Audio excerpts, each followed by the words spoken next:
Chaque matin, tu te réveilles dans une pièce silencieuse. Mais ce n'est pas le monde extérieur qui dort, c'est ton esprit. Le plus grand mensonge que l'ego te murmure au réveil, c'est que tu peux encore attendre. Attendre la motivation, attendre l'envie, attendre un signal. Pourtant, le vide que tu ressens au fond de toi n'est pas dû à ce que tu n'as pas encore fait, mais à ce que tu refuses d'affronter dès l'aube. Cette vidéo n'est pas un guide banal sur la productivité. Elle est une invitation à briser l'illusion de la paresse. Un chemin intérieur nommé Shugyo-do, la voie du combat contre soi. Reste jusqu'à la fin. Abonne-toi. Aime cette vidéo. Si une part de toi sent que quelque chose doit enfin se redresser en toi, ce que tu vas entendre est simple, mais ton esprit ne voudra peut-être pas l'accepter. Pas tout de suite.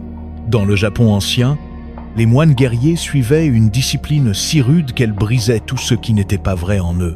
Ils appelaient cela le Shugyo, une pratique sans compromis, où chaque matin n'était pas une routine, mais une épreuve intérieure.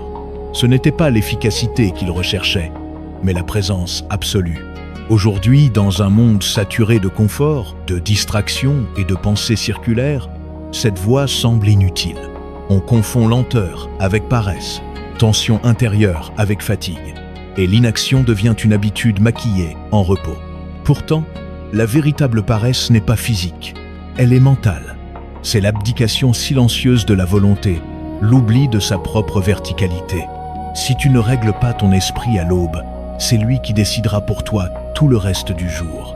C'est ici que commence le Shugyo-do, non pas pour faire plus, mais pour devenir plus conscient. Chaque matin, sans négociation, il existe un espace, juste avant que la journée ne t'avale. Un instant fragile, à peine perceptible, où tu peux choisir reprendre le contrôle de ton esprit ou te laisser glisser dans l'oubli de toi. C'est dans cet interstice que se joue ton destin intérieur. Voici les 4 fondations du Shugyo-do du matin. Le premier fondement que tu dois intégrer, c'est le réveil sans négociation. Quand tu ouvres les yeux, ce n'est pas ton corps qui est fatigué, c'est ta volonté qui hésite. Tu crois que tu as besoin de quelques minutes de plus, mais ce n'est pas du repos que tu réclames, c'est un délai, une fuite mentale avant le premier engagement. Ce que tu appelles snooze, Machiavel l'aurait nommé faiblesse du trône intérieur. Car à cet instant précis, il n'y a qu'un seul trône dans ton esprit, et soit tu t'y assieds, soit tu le laisses vide. Le réveil sans négociation, ce n'est pas de la brutalité, c'est un acte d'alignement. C'est dire à ton cerveau que tu ne suivras pas la voie la plus douce, mais celle qui est droite. Les anciens samouraïs ne sautaient pas du lit pour courir. Ils se levaient d'un seul mouvement, sans attendre que leur mental donne l'autorisation. Pourquoi ? Parce qu'ils savaient que chaque décision ajournée devient une habitude de fuite. Plus tu discutes avec ton réveil, plus tu creuses une fracture invisible entre ton esprit et ta puissance. Le vrai réveil commence quand tu dis intérieurement « Je me lève non parce que j'en ai envie, mais parce que je suis celui qui se lève ». Et cette simple déclaration, si elle est incarnée, change tout. Elle restaure ton autorité sur toi-même. Le Shugyo-do commence ici, dans cette microseconde où tu choisis de t'extraire de l'oubli. Ne perds plus ton matin à négocier avec tes ombres. Lève-toi, marche, et que ton premier geste soit déjà une victoire contre la dissolution. Le deuxième fondement que tu dois embrasser, c'est le silence avant le monde. Dès l'instant où tu ouvres une application, allumes une lumière, entres en conversation ou fais couler l'eau, tu invites déjà l'extérieur à remplir ton esprit. Mais avant cette agitation, il y a un espace que la plupart fuient sans même le remarquer. Ce moment de vide, juste après le réveil, où ton être est encore entre deux mondes, le rêve et le réel, le mental et la conscience. C'est là que le Shugyo-do s'enracine, dans le silence non pas imposé, mais choisi. Un silence dans lequel tu ne cherches rien, mais où tout peut apparaître.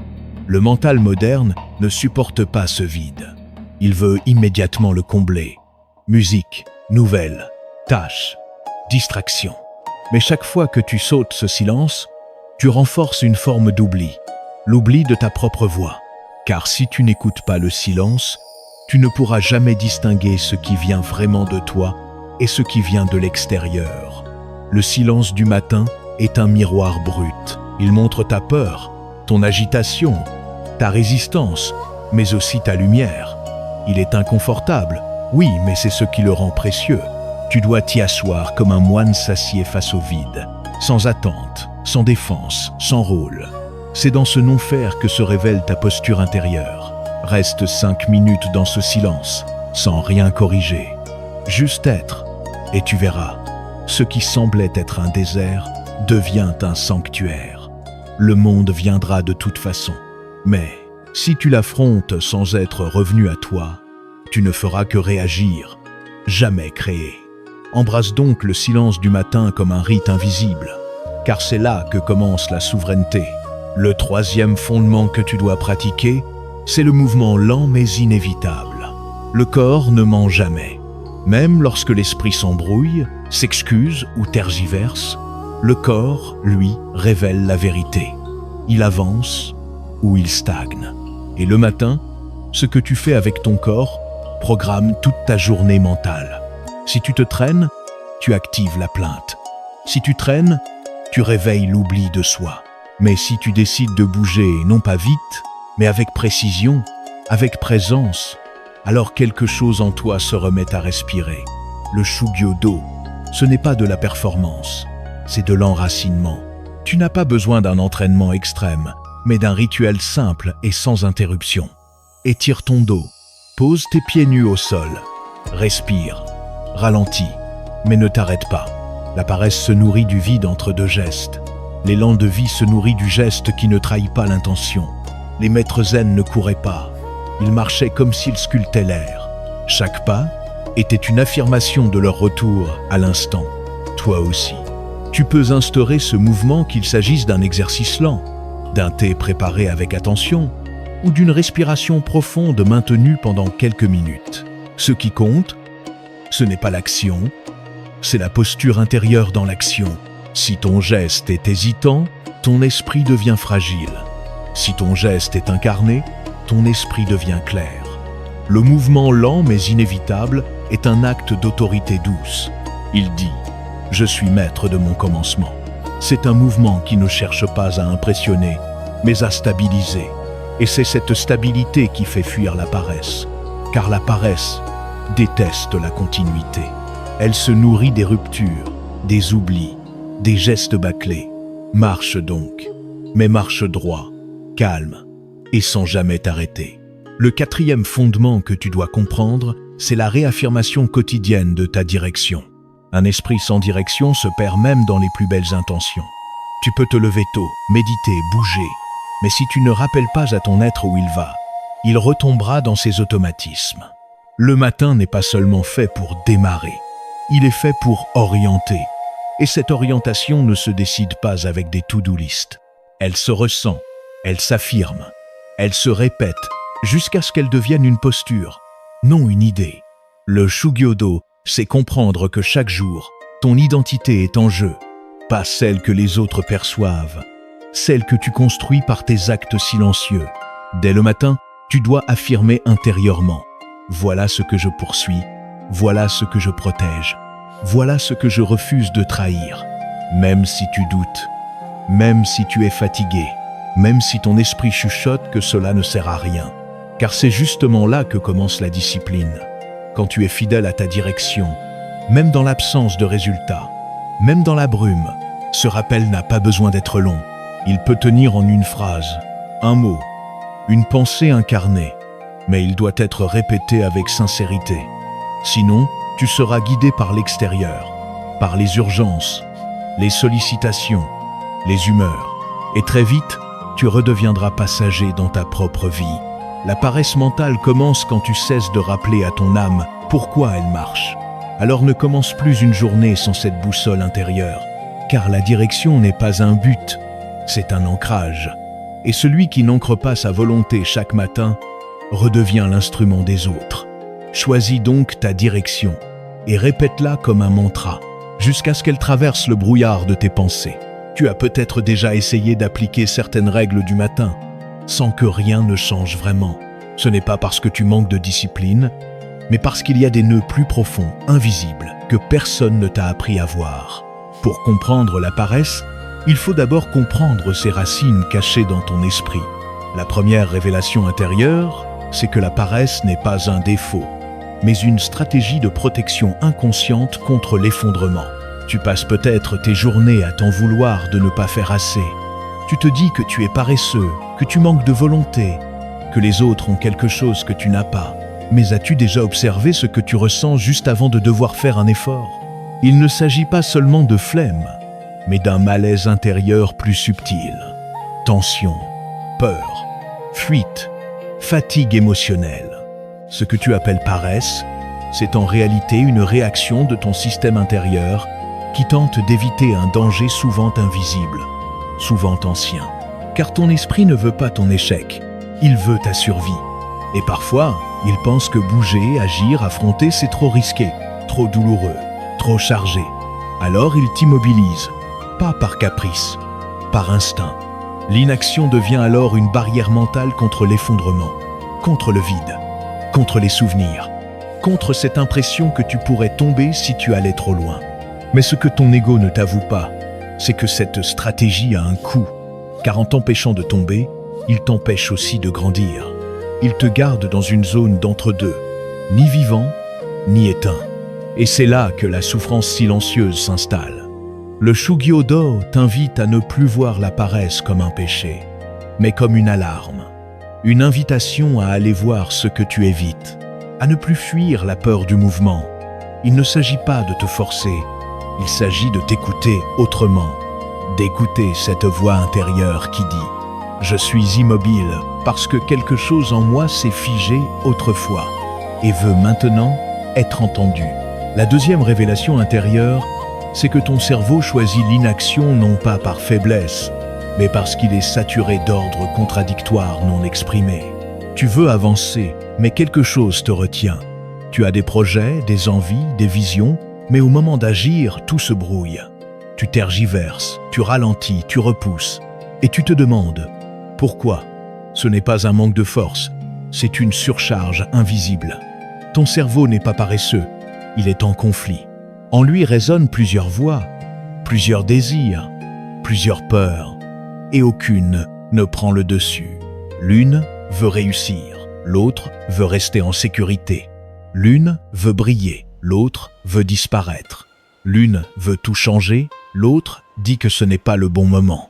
Et face à cette cacophonie, ton système nerveux fait le seul choix logique, ne rien faire.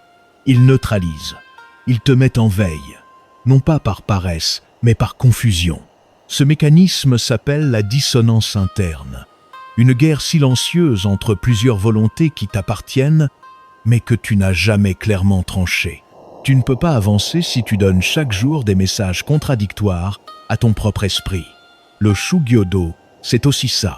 Faire le vide, unifier, revenir à une direction claire, une seule voix, une seule vérité à incarner, même si elle dérange.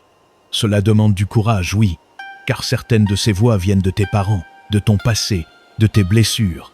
Mais tant que tu ne choisis pas intérieurement ce que tu honores chaque matin, ton corps refusera d'obéir, non pas pour te punir, mais pour te protéger de l'éclatement. La discipline ne commence pas par l'action, elle commence par le tri. Et ce tri, seul le silence peut l'opérer. Ce n'est pas ton emploi du temps qui doit changer, c'est ton alignement intérieur. Sinon, chaque matin recommencera par le même combat invisible. La troisième révélation intérieure, c'est que tu te crois fatigué alors que tu es simplement divisé intérieurement entre plusieurs identités.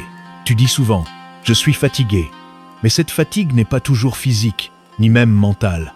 C'est une fatigue plus sourde, plus profonde, comme un poids existentiel que tu ne peux pas expliquer. En réalité, ce n'est pas ton énergie qui est épuisée, c'est ton identité qui est fragmentée. Il y a en toi plusieurs moi, celui qui veut briller, celui qui veut s'effacer, celui qui veut réussir, celui qui se méfie du succès, celui qui veut changer, celui qui veut rester dans ce qu'il connaît. Et ces identités, toutes légitimes mais jamais unifiées, tirent dans des directions opposées. Le résultat, c'est une fatigue permanente. Pas parce que tu fais trop, mais parce que tu es constamment en train de négocier, sans t'en rendre compte. Chaque geste, Chaque pensée, chaque décision devient lourde, parce qu'il y a débat en coulisses. Or, tant que tu vises ainsi, chaque matin est une charge. Tu n'as pas envie de te lever, non parce que tu manques de discipline, mais parce que tu ne sais pas encore lequel de toi doit se lever. Le Shugyo-do commence là, quand tu cesses de vouloir être tout à la fois, quand tu renonces à plaire à toutes tes parties et que tu choisis une ligne, une forme d'unité. Cela ne veut pas dire effacer les autres parties de toi, mais les reconnaître, puis les remettre à leur juste place. Tu n'as pas besoin d'être parfait au réveil, tu as juste besoin de décider qui se lève. L'esprit ne peut pas avancer s'il est sans capitaine, et la paresse, bien souvent, est ce vide de commandement, ce moment où aucun moi ne prend la responsabilité de guider les autres. La 4e révélation intérieure, c'est que tu confonds ton vrai jeu avec la voix paresseuse qui t'offre du confort, mais vole ton élan vital. Il y a une voix en toi qui parle avec douceur. Elle te dit de rester au lit, de ne pas te forcer, de t'écouter. Elle a l'air sage, bienveillante, presque spirituelle. Mais si tu l'écoutes trop souvent, tu remarques une chose. Elle t'épuise. Pas tout de suite, pas brutalement, mais en silence. Cette voix n'est pas ton ennemi, mais elle n'est pas toi non plus. Elle est un fragment de ton esprit forgé par le confort, la peur de l'échec ou les traumatismes passés. Elle veut te protéger, elle veut que tu ne souffres pas, mais elle finit par éteindre ton feu intérieur. Tu crois que c'est toi qui veux te reposer encore un peu. Tu crois que c'est toi qui veux faire autre chose d'abord. Ah, mais en vérité, ce n'est qu'une voix parmi d'autres, et tu lui as cédé le trône de ton identité. Le Shugyo-do t'enseigne à ne plus croire automatiquement tout ce que ton esprit te dit, à observer la voix qui te parle et à te demander « Est-ce que cette voix me rend plus vivant ou plus passif ?» Le vrai jeu n'a pas toujours envie, il n'est pas toujours motivé, mais il agit quand même, car il sait que la fidélité à soi ne dépend pas de l'humeur, elle dépend d'un engagement silencieux. Cette voix intérieure qui te tire vers l'inaction n'est pas le problème. Le problème, c'est que tu ne la remets jamais en question. Tu as confondu le confort avec la vérité. Et tant que tu vis ainsi, chaque matin deviendra un piège doux, mais profond. La lucidité commence quand tu dis à cette voix « Je t'entends, mais je ne te suivrai pas aujourd'hui ». Là commence le retour à ton vrai centre. La 5e révélation intérieure, c'est que le silence du matin te fait peur, parce qu'il révèle ce que tu n'as plus envie d'entendre sur toi-même. Tu dis vouloir la paix, tu dis chercher le calme, mais quand enfin le silence t'entoure, quelque chose en toi résiste. Tu prends ton téléphone, tu mets un fond sonore, tu cherches une tâche à faire. Ce n'est pas de l'habitude, c'est une fuite, car le silence matinal n'est pas vide, il est plein de vérités refoulées. Il t'expose, il te ramène à ce que tu sais mais que tu n'assumes pas encore. Il te montre les détours, les attentes non tenues, les parts de toi que tu étouffes à force d'être occupé. Et ce miroir brut fait peur, pas parce qu'il juge, mais parce qu'il révèle. C'est pour cela que tant de gens remplissent immédiatement leur matin de bruit, d'images, d'activités. Non pas parce qu'ils sont dynamiques, mais parce qu'ils évitent cette rencontre. Pourtant, c'est précisément dans cette brèche que commence le Shugyo-do. Quand tu cesses de meubler et que tu oses t'asseoir face à toi-même, tu n'as pas besoin d'un plan, juste d'une présence nue. Et cette présence, au début, sera inconfortable. Elle te dira des choses que tu ne veux peut-être pas entendre. Tu t'éloignes de toi, tu n'es pas aligné, tu caches ta puissance. Mais c'est cette parole-là qui guérit. Si tu veux aller plus loin, écris en commentaire « Je suis prête à écouter le silence, même s'il me dérange ». Car tant que tu refuses de t'entendre, tu ne pourras jamais vraiment te discipliner. Le matin n'est pas seulement un espace de préparation, c'est un révélateur. Et c'est souvent dans le silence que ton âme parle. Mais elle ne crie jamais. C'est à toi de tendre l'oreille, même si ce que tu entends te fait d'abord mal. Car ce mal-là, si tu l'accueilles, finit par te délivrer. Comprendre, ce n'est pas encore vivre. Beaucoup écoutent des vérités profondes, mais ne changent rien à l'aube suivante. Car ce n'est pas la pensée qui transforme l'esprit, mais le geste répété dans le silence. Voici 5 pratiques simples, puissantes et sans fioriture. 5 ancrages du Shugyo-do pour traverser la paresse et retrouver ta propre verticalité. La première pratique que tu dois instaurer, c'est la marche consciente à l'aube, une manière d'entraîner ton esprit à avancer avec ton corps. Tu n'as pas besoin d'un entraînement physique brutal. Tu n'as pas besoin non plus d'une méditation rigide. Tu as juste besoin de marcher, mais pas n'importe comment. Marcher le matin, avant les bruits du monde, dans un espace calme, en silence, sans distraction. Une marche lente, les épaules relâchées, le regard ouvert, l'attention sur chaque pas. Pourquoi ? Parce que le corps est le premier terrain de la discipline mentale. Lorsque tu marches avec présence, tu montres à ton esprit que tu es capable d'avancer sans devoir te convaincre. Tu redeviens l'initiateur du mouvement, pas son esclave. Les maîtres zen disaient que la marche est la méditation en action. Ce n'est pas une performance, c'est une rencontre. Chaque pas posé avec conscience est un rappel. Je suis là, je suis vivant, je suis engagé. Et cette répétition simple crée un effet profond. Ton esprit s'apaise, ta respiration s'ancre, ton mental cesse de courir. Même 10 minutes suffisent, même quelques mètres autour de chez toi. Ce qui compte, ce n'est pas la distance, c'est l'intention. Ne parle pas, ne pense pas trop, ne juge pas ton allure. Marque juste ton territoire intérieur avec ton propre souffle. La marche consciente est une réponse silencieuse au chaos du monde. Elle dit « Je commence la journée en marchant vers moi-même ». Rien que cela peut suffire à déraciner la paresse. La deuxième pratique que tu dois stabiliser, c'est la respiration dirigée, une rééducation du souffle pour apaiser le chaos mental. Ton souffle est le fil le plus direct entre ton chaos intérieur et ta clarté. Mais tu l'as oublié. Tu respires souvent sans présence, de manière courte, rapide, agité comme si ton corps cherchait à survivre, plutôt qu'à s'installer. Pourtant, il suffit de quelques minutes chaque matin pour inverser cette mécanique inconsciente. Assieds-toi, le dos droit, sans tension. Ferme les yeux, place une main sur ton ventre et commence à respirer lentement, profondément, sans bruit, uniquement par le nez. À l'inspiration, imagine que tu accueilles la conscience. À l'expiration, imagine que tu évacues l'agitation. Ne cherche pas à forcer, respire comme si tu voulais ramener ton esprit à la maison.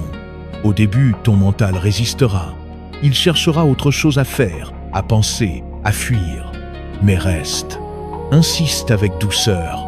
Le Shugyo-do, ce n'est pas un combat, c'est une reconquête. Et ta respiration est ton épée invisible.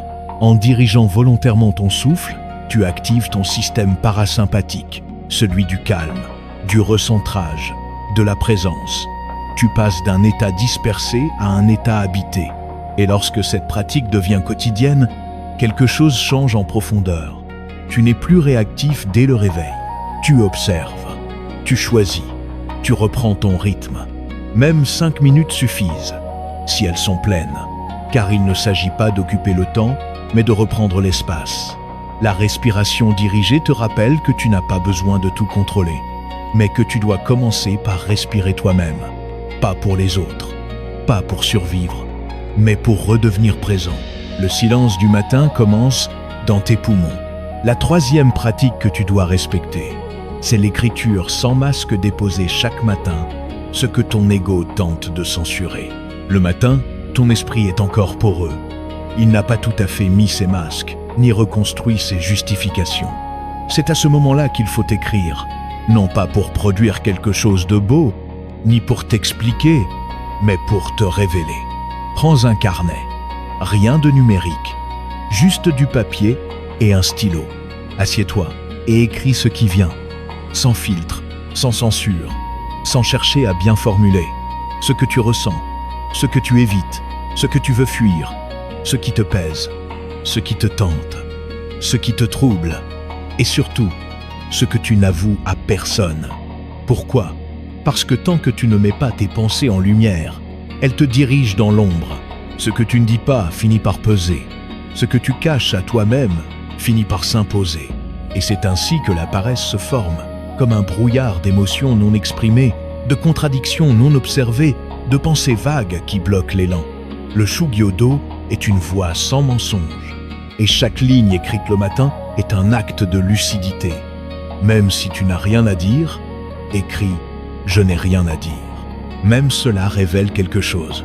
Cette écriture n'est pas pour être relue, elle est pour être vidée. Comme on vide une tasse avant d'y verser un thé nouveau. Plus tu pratiques, plus tu découvriras que ce n'est pas l'action qui te manque, mais la clarté. Et la clarté vient quand tu oses écrire ce que ton ego veut garder flou. C'est dans cette transparence que naît la véritable discipline, non celle qui force, mais celle qui voit. Vois-toi donc chaque matin, avant que la journée ne décide qui tu dois être. La quatrième pratique que tu dois ritualiser, c'est la répétition intérieure d'un mot directeur, une forme d'orientation mentale silencieuse. Chaque matin, ton esprit cherche un axe. Il attend une direction, un centre de gravité, une ligne de force. Si tu ne lui donnes rien, il en choisira une par défaut. Les urgences, les soucis, les comparaisons. C'est pour cela que tu dois créer un rituel simple, presque invisible, mais puissant. La répétition intérieure d'un mot directeur. Choisis un mot, un seul, pas un slogan, pas une formule. Juste un mot clair, dense, vivant, calme, présence, force, avancer, écouter. Le mot doit résonner. Il doit répondre à ton besoin le plus profond du moment.